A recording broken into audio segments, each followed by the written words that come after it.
Berawal dari candi, konflik Thailand-Kamboja berkembang hingga melibatkan jet tempur dan senjata api. Candi memang menjadi sumber perselisihan antara kedua negara bertetangga tersebut. Sejak 2008 terjadi pertempuran berulang kali di beberapa candi yang terletak di perbatasan Thailand-Kamboja. Pertempuran terus terjadi setelah itu dan memuncak pada Juli 2025 ini. Epicentrum perang saat ini berada di dekat Candi Ta Muan Tom, candi yang terletak di hutan lebat sepanjang punggung bukit Thailand Kamboja. Seperti apa penjelasan lengkapnya? Simak dalam video berikut.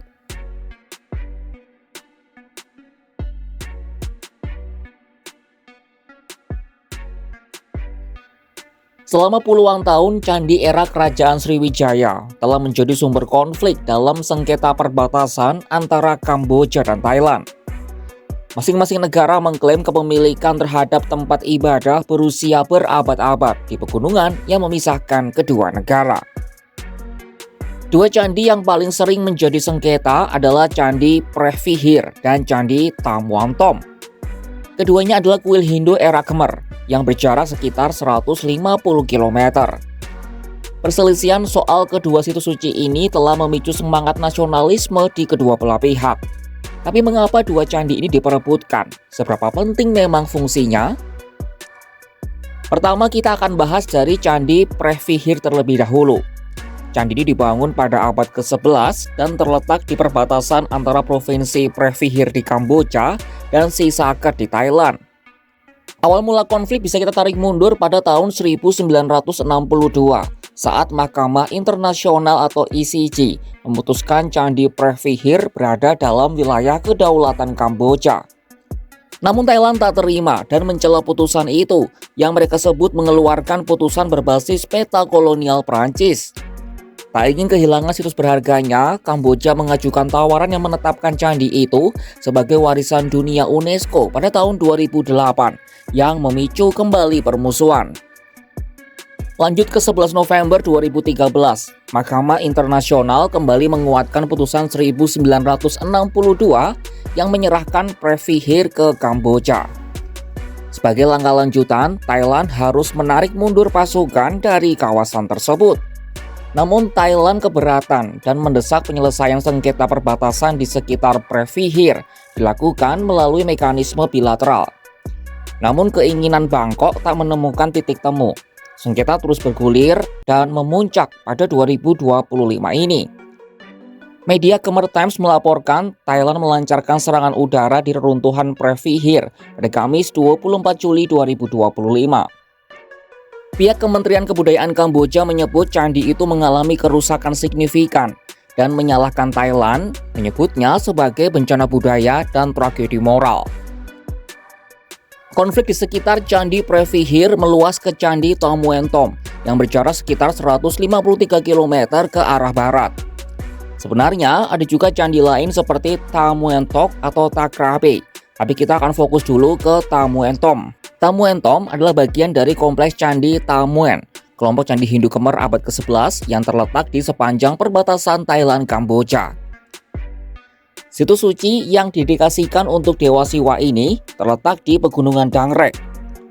Lokasi candi berada di perbatasan antara provinsi Odar Mengki di Kamboja dan Surin di Thailand, menjadikannya titik fokus ketegangan antara kedua negara. Kamboja mengklaim kepemilikan berdasarkan batas-batas historis Kekaisaran Khmer, sedangkan Thailand menegaskan candi itu berada dalam wilayahnya.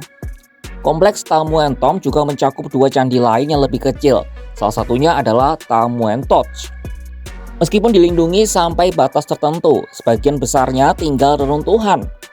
Sebenarnya peranglah yang membuat candi-candi ini menjadi pusat perhatian.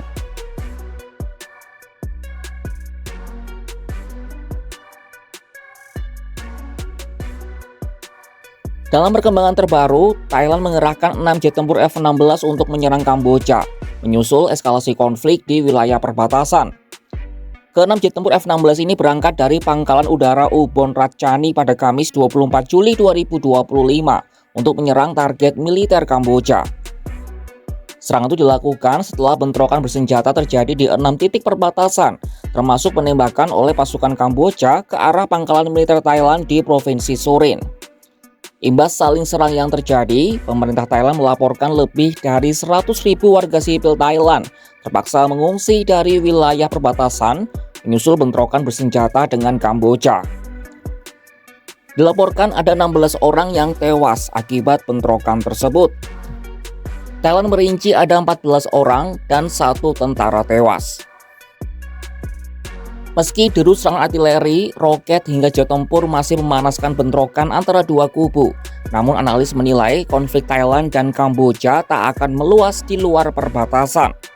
Sebastian Stranggyo, jurnalis yang pernah tinggal di Kamboja yang juga seorang pengamat, mengatakan kedua negara ini masih dapat menahan diri untuk mencegah eskalasi perang besar-besaran. Meski begitu, Stranggyo tak menampik jika kondisi konflik keduanya cukup rapuh dan bisa saja memicu perang yang lebih besar.